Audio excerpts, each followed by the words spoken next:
그러면 아모림을 데리고 오면 안 됐지.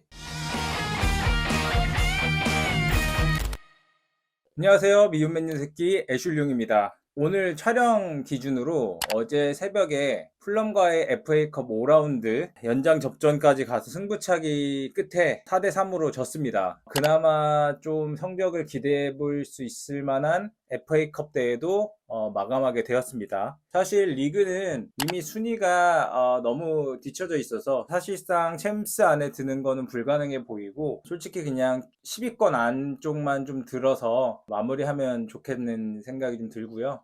유로파 리그 우승을 좀 노려야 되는 게 그나마 현실적인 목표가 되지 않을까 싶습니다. 그러면 지금 오늘 다룰 주제는 지금 맨유가 왜 무엇이 문제인가에 대한 주제입니다. 한마디로 아모림의 문제인가, 이 부분에 대해서 좀 얘기를 해보려고 합니다. 최근에 게리 네빌 전 맨유 선수가 아모림호에 대해서 굉장한 비판을 내뱉었어요. 일단 전술적인 기본이 안 돼 있고 마치 약간 유소년 팀의 대형을 보는 것 같다. 사실 뭐 딱히 할 말이 없는 게 현재 아모림 감독이 부임하고 성적이 너무 안 좋습니다. 어제 경기까지 하면 23경기에서 9승 5무 9패입니다. 승률이 50%가 뭐예요? 지금 거의 40%까지 떨어지는 것 같은데, 리그에선 지금 4승 3무 8패입니다. 4승 밖에 거두지 못하고 있어요. 승점이 보면은 15점밖에 안 돼요. 그래서 이런 성적을 봤을 때는 구단 레전드 출신들의 비판에서 자유롭지 못할 수밖에 없다. 물론 뭐 비판할 수 있어요. 비판할 수 있지만 뭐 게리 네빌이 감독 시절에 뭐 그렇게 잘했나요? 계속 이런 비판하는 모양새가 팀을 외부에서 흔드는 거기 때문에 조금은 더 기다려줬으면 좋겠습니다.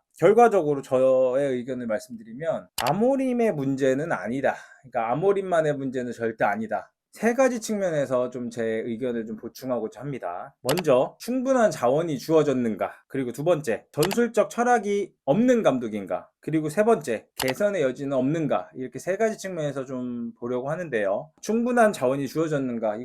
이거는 결국에 어떤 얘기를 하고 싶은 거냐면, 저는 동일한 잣대가 아모림에게도 주어졌는가에 대한 얘기입니다. 테나 감독이 2시즌 이상 결국 팀을 맡았어요. 그리고 테나 감독이 선호하는 선수들을 많이 데리고 왔죠. 특히 아약스 출신 선수들을 많이 데리고 왔죠. 그럼에도 불구하고 테나 감독은 그 시간 동안에 개선된 모습을 보이지 못했고, 자신이 고수하는 뭐 3둘 빌드업, 뭐 3하나 빌드업으로 대표되는 그런 빌드업 체계도 결국에는 끝까지 완성되지 못하는 모습을 보여줬었죠. 네, 그래서 테나 감독은 잘렸어요. 그에 비해 지금 아모림 감독은 11월쯤에 부임을 했었죠. 11월에 중간에 팀을 맡아서 프리시즌이고 뭐고 하나도 치르지 못했고, 기존 주어진 자원, 그러니까 테나 감독의 입맛에 맞는 선수단을 그대로 받아서 테나 감독의 시스템과 다른 3백 전술을 도입하면서 당연히 어려울 수밖에 없는 시작이었고요. 그리고 이번 겨울 이적 시장에서도 즉시 주전감으로 영입한 선수는 도르구 선수밖에 없습니다. 심지어는 이제 공격진들이 다 나갔는데 도르구 선수라는 좌측 풀백만 보강됐잖아요. 좌측 풀백 당연히 보강됐어야 돼요.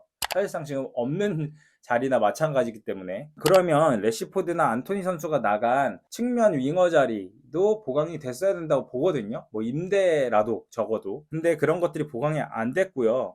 그리고 실제로 지금 여름 이적 시장에서도 영입금이 그렇게 많지 않다고 지금 뉴스가 계속 나오고 있고, 이에 대해서 아모림 감독은 이런 상황임을 전달받지 못했고 알고 있지 못했다라는 듯한 반응이 나오고 있고, 보드지는 아니다, 충분히 이런 상황을 인식시켜줬다라고 이렇게 약간 지금 의견이 좀 다른 대립각을 좀 세우고 있어요. 당연히 어려울 수밖에 없는 상황이다. 시간, 자원, 테나에 비해서 현격히 주어지지 않고 있고요. 그리고 좀 과거로 돌아가서 얘기를 해볼게요. 당연히 퍼거슨 감독과 비교하는 게 무리일 수 있겠습니다만, 퍼거슨 감독도 초반에 아모림 감독과 비슷한 상황을 겪었다는 점에서 좀 언급드리려고 합니다. 초반에 이제 스코틀랜드에서 에버딘이라는 팀을, 유럽에서 경쟁력 있는 팀을 만들고 맨유에 부임하게 됩니다.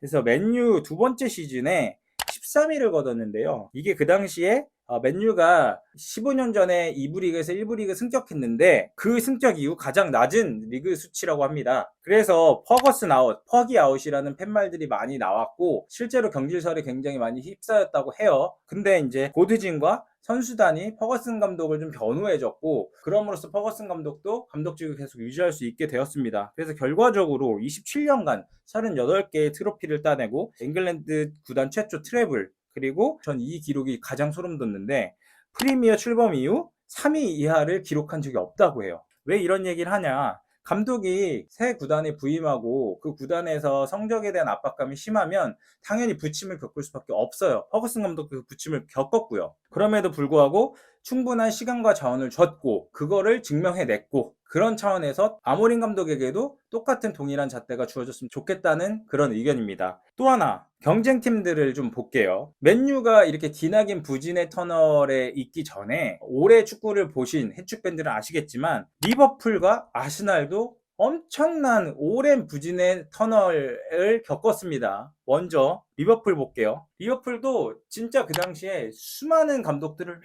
바꿨어요. 꽤 오랜 기간 동안 리버풀이 성적이 굉장히 안 좋았고 리그에서도 성적이 안 좋아서 막 7버풀 막 이런 별명이 붙었던 기억이 납니다. 그래서 리버풀도 2015년 도르트문트에서 성과를 냈던 위르겐 클롭이란 감독을 영입합니다. 클롭 감독이 리그 우승을 달성한 시즌이 18-19 시즌입니다. 3년 정도의 시간이 주어졌죠. 그 짤을 보면 확연히 알 수 있어요. 클롭 감독이 첫 경기 치렀던 베스트 11과 클롭 감독이 리그 우승을 이뤘던 그때 베스트 11을 비교하면 선수단이 아예 다를걸요? 그만큼 클롭 감독에게도 어느 정도의 시간과 자원이 투여돼서 자기 입맛에 맞는 선수단과 전술을 꾸릴 게 필요했던 거죠.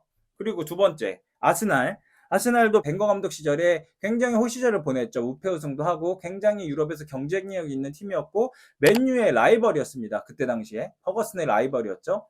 근데 벵거 감독이 후반기에 들어서 우승을 거의 못 해냈고 벵거 감독 이후에도 아스날은 굉장히 부침을 겪었습니다. 그래서 전격적으로 2019년에 아르테타 감독을 선임합니다. 물론 아직까지 아스날이 그 뒤에도 트로피를 갖고 오지 못하고 있습니다만, 그래도 지지난 시즌 2시즌 연속 리그 2위를 기록합니다. 맨시티 다음에 계속 2위를 기록하고 있었고, 그래서 이런 것만 보더라도 아르테타 감독도 어떻게 보면 4년 가까이의 시간이 좀 주어졌고 그 시간 동안에 전술을 입히고 이런 리빌딩 할 수 있는 시간이 주어졌던 거죠. 이렇게만 봤어도 지금 아모린 감독이 충분한 시간과 자원이 주어졌느냐? 절대 아니라고 봐요. 그래서 지금 아모린 감독에 대한 비판이 도를 넘지 않나 이런 생각이 듭니다. 두 번째 이유 바로 가겠습니다. 아모린 감독이 전술적 철학이 없는 감독이냐? 왜 이런 얘기를 하냐면 요즘 유럽에서 난다긴다 하는 감독들은 자신을 대표하는 전술적인 키워드가 있어요. 앞에 얘기했던 클롭 감독은 독일에서 자기가 갈고 닦은 게겐프레싱이라는 전술을 리버풀에 맞춰서 그걸 잘 입혔고, 그리고 과르디올라 감독도 바르셀로나 시절부터 티키타카로 대변됐던 점유율 기반으로 하는 그런 축구를 맨시티에 그대로 입혀서 맨시티가 계속 좋은 성적을 낼 수 있었고요. 퍼거슨 감독도 어떻게 보면은 플랫 사사이 기반의 위치를 계속 바꾸고 역습 기반의 역동적인 축구를 했었죠. 이런 식으로 감독들을 생각했을 때 떠오르는 축구가 있습니다. 근데 아모림도 있죠. 3백이에요. 현대 축구에서 조금 비주류 전술이라고 불릴 수 있는 3백을 들고 와서 지금 맨유의 3백의 시스템을 씌우려고 하고 있는 거예요. 근데 여기에서 계속 제기되는 비판이 뭐냐면 너 전술적 유연함이 없잖아. 이거 저는 억까라고 봐요. 억까. 왜냐면 3백이라고 하는 거는 전술이기도 하지만 더 큰 개념으로는 포메이션이라고 봐요. 포메이션. 수비수 3명이 서 있는 시스템, 포메이션이라고 보고, 전술이라고 하면은 그 포메이션 안에서 선수들의 역할과 움직임들, 그리고 시간대별로 어떤 식의 효과적인 압박을 할 것이냐, 아니면 뒤로 물을 것이냐, 이런 것들 세부적인 디테일이 전술이라고 보거든요. 근데 아모림이 전술적 유연함이 있어요. 3백 시스템을 고수할 뿐이지 전술적인 유연함이 있다고 봅니다. 이번 시즌에도 보면 마이누 선수를 공격형 미드필더에 기용했다가 좋은 성과를 냈고, 그 다음 경기에 바로 제로톱을 사용해보기도 하고요. 물론 결과적으로는 좀 실패한 전술이라고 보이나, 그리고 계속 활용하고 있는 건 브루노 페르난데스를 2선 메잘라 혹은 3선 딥 라인 플레이메이커로 계속 바꾸고 있어요. 브루노 페르난데스 선수가 2선 메잘라 좀 높은 위치에서 경기를 시작하고요. 맨유가 수세에 몰리면 부페를 3선 딥라인 플레이메이커처럼 내리고 2선 윙어 자원을 투입한다든가 이런 식으로 경기 내에서도 부페를 전술적으로 다양하게 활용하려고 있고요. 그리고 최근에는 지르크지 선수를 최전방이 아닌 2선에 놓으면서 호일룬 선수와 지르크지 선수, 어떻게 보면 공격수 2명을 투입하는 이런 전술적인 변화를 계속 주고 있거든요. 그래서 이게 결코 아모린 감독이 전술적 유연함이 없어, 너 왜 이렇게 고집이 세, 이렇게 얘기하는 거는 어불성설, 그러니까 축구를 잘 모르는 사람들의 비판이 아닌가? 저는 이런 생각을 합니다. 아모림은 누가 봐도 스포르팅에서 3백만 고수했던 진짜 3백만 깎는 장인이란 말이에요. 근데 그런 감독을 데리고 와서 너 포백해. 너 왜 이렇게 유연함이 없어 하는 게 너무 이상하지 않아요? 만약에 퍼거슨 감독도 예전에 상당히 우승을 못하고 뭐 무관인 시즌도 있었습니다. 그럼 그 퍼거슨 감독에게도 야 너 왜 포백만 해? 전술적 유연함이 없어? 이렇게 비판한 것과 사실상 다름이 없잖아요. 그러면 아모림을 데리고 오면 안 됐지. 포백을 고수하는 감독을 데리고 왔었어야지. 그러니까 이미 구단에서 아모림 감독이 3백 장인으로서 유럽에서 활약하고 있는 것도 당연히 인지하고 데리고 온 감독인데 왜 그 감독한테 포백이라는 잣대로 비판을 하는지는 잘 모르겠어요. 그치만 저도 이런 얘기는 하고 싶어요. 무조건 비판이 잘못됐다기보단 어떤 방향성으로 나아가야 되는지 대안적인 얘기는 좀 해줄 수 있을 것 같아요. 제가 내내 얘기한 것처럼 3-5-2 전술을 좀 더 활용하면 어떨까 뭐 이런 얘기 계속 하고 있거든요. 3-5-2라고 하는 거는 결국에는 중앙 미드필더를 3명을 둬서 지금 맨유의 약점이라고 여겨지는 중앙 미드필더 간격 있잖아요. 간격 문제를 조금 해결할 필요는 있다고 봐요. 아모린 감독도 3백 이상의 상징적인 전술은 필요하다. 그러니까 무슨 말이냐면 클롭 감독도 뭐 포백이라고 얘기 안 하잖아요. 개겐 프레싱이고 아모림을 더 설명할 수 있으면 조금 더 세부적인 전술이 필요하다. 저는 이걸 뭐라고 보냐면 윙백을 활용한 측면 하프 스페이스 공략 이렇게 조금 정의해 볼 수 있을 것 같아요. 다시 윙백 혹은 윙어의 역할을 더 살리는 어떻게 보면 예전에 좀 클래식한 축구라고 볼 수 있는 측면 공간을 적극적으로 활용하는 축구 이렇게 좀 더 디테일 전술적인 디테일을 잡아가면 어떨까 이런 생각이 들거든요. 이거랑 비슷한 사례가 뭐 성적 다르고 전술 디테일은 좀 다르겠지만 레버쿠젠 분데스리가 무패 우승을 달성한 레버쿠젠도 3백을 쓰고 있잖아요. 사비 알론소 감독이 3백을 들고 와서 레버쿠젠을 굉장한 강팀 바이에른 뮌헨도 꺾을 정도의 강팀으로 성장시켰는데 거기에서도 보면 윙백들의 활약이 어마어마합니다. 윙백 왼쪽 그리말도가 지난 시즌 모든 대회 시즌 합쳐서 12골 19개 도움 그리고 오른쪽 윙백이었던 프림퐁 선수가 14골 12도움 웬만한 윙어 자원도 거두기 힘든 수치인데 이 두 윙백이 해냈어요. 3백에서도 충분히 역동적이고 스피디하고 공격 포인트를 많이 생산할 수 있는 축구를 레버쿠젠이 보여줬고요. 아모린 감독도 레버쿠젠이 지향하고 있는 것과 비슷한 지향점을 갖고 있지 않나 이런 생각이 들어요.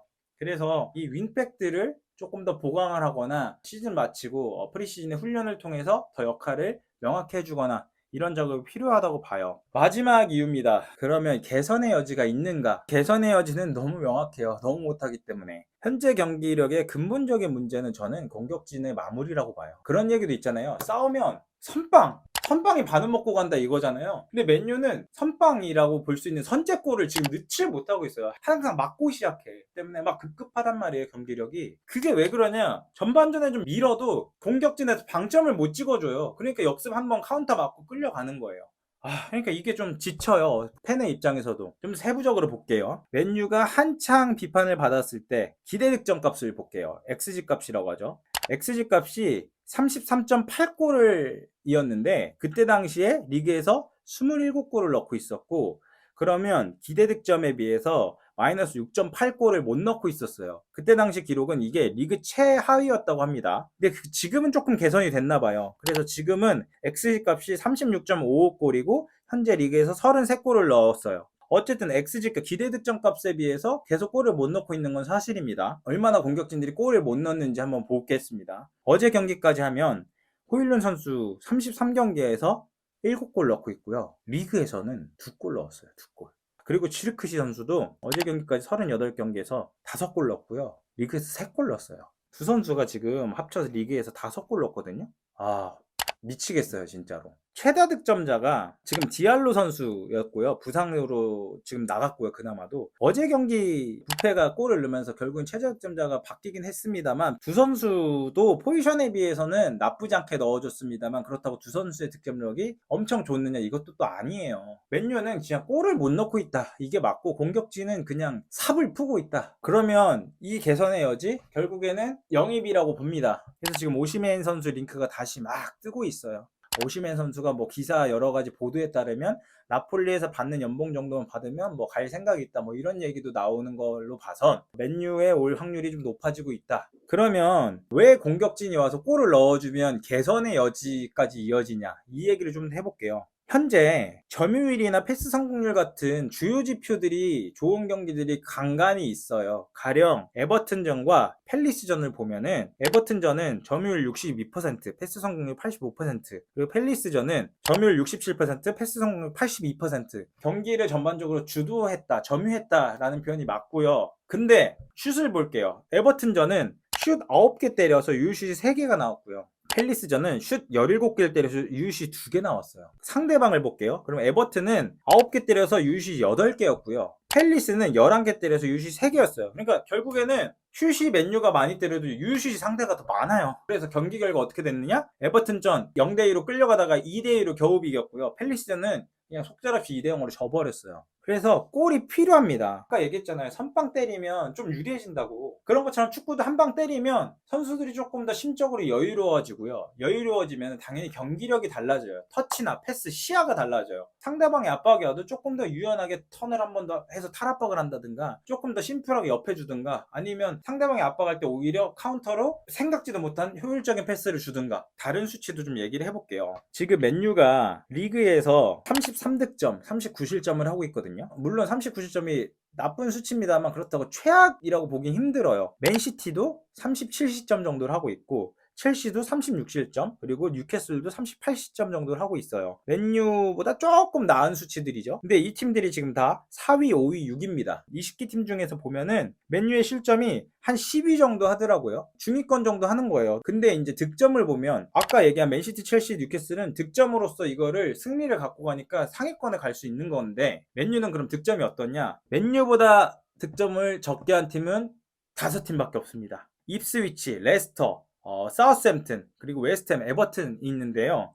이 팀들 순위를 볼게요. 입스위치 18위, 레스터 19위, 그리고 사우스햄튼 20위. 그나마 웨스트햄, 에버튼은 강등권이 아닙니다만 15위, 16위입니다. 그러니까 그냥 득점이 완전 하위권이라는 소리예요, 지금 맨유가. 물론 다른 쪽의 개선들도 많이 필요해요. 윙백 보강 아까 얘기했죠. 그리고 중앙 미드필더 라인도 카세미르나 이런 좀 노세한 자원들은 좀 처분해서 새로운 에너지 레벨 갖고 올 수 있는 젊은 선수가 좀 필요하고, 그래도 제일 먼저 손을 봐야 될 건 공격진이 확실하다고 저는 생각합니다. 네, 이렇게 오늘 아모림이 문제인가 라는 주제에 대해서 3가지 측면에서 제가 좀 반박을 해봤는데요. 여러분의 생각은 어떨지 좀 궁금합니다. 어떤 근거로 그런 생각을 하는지 좀 댓글로 달아주시면 저도 좀 흥미롭게 볼 수 있을 것 같아요. 마지막 얘기를 하면 아직 아모림의 문제라고 보기에는 이른 시점이다 라고 생각을 해요. 지금 뭐 사비 감독이 링크로 뜨고 있는데 저는 아니라고 봐요. 아모림 감독에게 더 기회를 주어야 된다고 보고, 혹여나 아모림 감독이 시즌 후반기까지 경기력 측면뿐만 아니라 지금 선수단과도 계속 갈등이 불거지고 있거든요. 그래서 선수단 장악이나 보드진과의 갈등까지 불거지면 사실상 감독직을 유지하기 힘들 수 있어요. 그러면 저는 차라리 레버쿠젠의 사비 알론소는 어떻습니까? 이렇게 마무리하도록 하겠습니다. 감사합니다.